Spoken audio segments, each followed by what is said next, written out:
Ardennes Forest, Belgium. January 15th, 1945, 6:05 hours.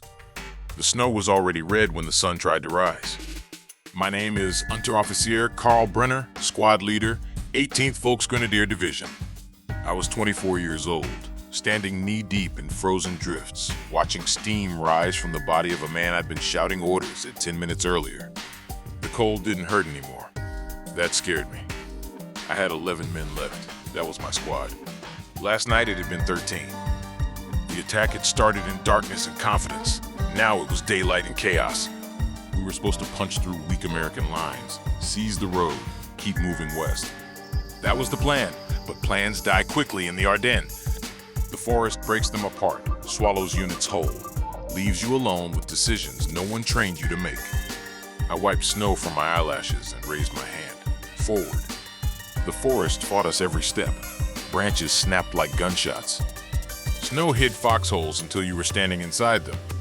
Somewhere ahead, Americans were dug in, cold, scared, and dangerous.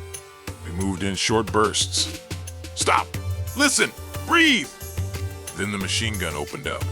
The first burst tore through the trees and dropped Muller where he stood. No scream, just gone. The second burst pinned us down, bullets chewing bark inches above our helmets. I crawled forward, heart slamming against my ribs. Suppress! I shouted. Rifles cracked. My Sterngor rifle barked. The American position went quiet. When we pushed up, I saw why. 3 Americans, young. One had a neat hole in his helmet, blood oozing out, his eyes staring out lifelessly. Another one was bleeding badly from the shoulder. Another had dropped his rifle and was staring at me like I was already a ghost. They raised their hands. For a moment, no one moved. This was the dilemma they never wrote into the field manuals. If I took prisoners, I slowed us down, risked everything. If I shot them, we moved on, but I'd carry it with me. My men looked at me. They were exhausted, hungry, afraid, waiting for me to decide what kind of war this was going to be. I thought of the order burned into my mind. No delays, no mercy.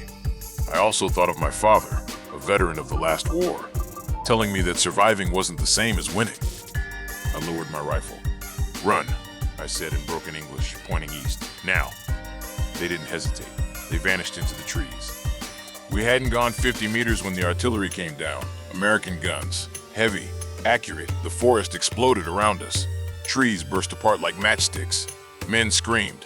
I was thrown into the snow, ears ringing, mouth full of dirt. When it stopped, the world felt hollow. I rolled over and counted. 4 men left. No radio, no officer, no direction. The offensive was still moving somewhere out there, but not for us. I had to choose again. Push west, alone and blind, into American lines, or pull my men back through territory already filling with enemy patrols. I chose survival. We moved at night, slow and silent. No talking, no fires, just white breath and the crunch of frozen boots. At one point, we hid in a ditch as an American patrol passed so close I could hear one of them coughing. My finger rested on the trigger the entire time. If they spotted us, it would be over. Thank God they didn't. Near dawn, we reached a small Belgian farmhouse. The roof was half gone. Inside were civilians, an old man and a girl no more than 12. Fear froze them harder than the cold. My men looked at the food on the table. I shook my head. We left them untouched. Outside, the girl ran after me and pressed a wool scarf into my hands. I didn't refuse it. 2 days later, we were surrounded and out of ammunition. American voices everywhere, loud, confident, warm. There was nothing more I could do. I stood up first, rifle raised over my head. My men followed. I expected shouting, anger, maybe a bullet. Instead, a young American sergeant nodded once and said, "It's over." The Battle of the Bulge would rage on without us. History would argue about victories and failures. But for me, the war ended in that forest, between a raised rifle and a lowered one. I learned that leadership isn't about obeying every order. It's about deciding what kind of man you'll be when the snow melts and the guns fall silent. In the Ardennes, I kept my rifle down, and somehow, I kept myself human.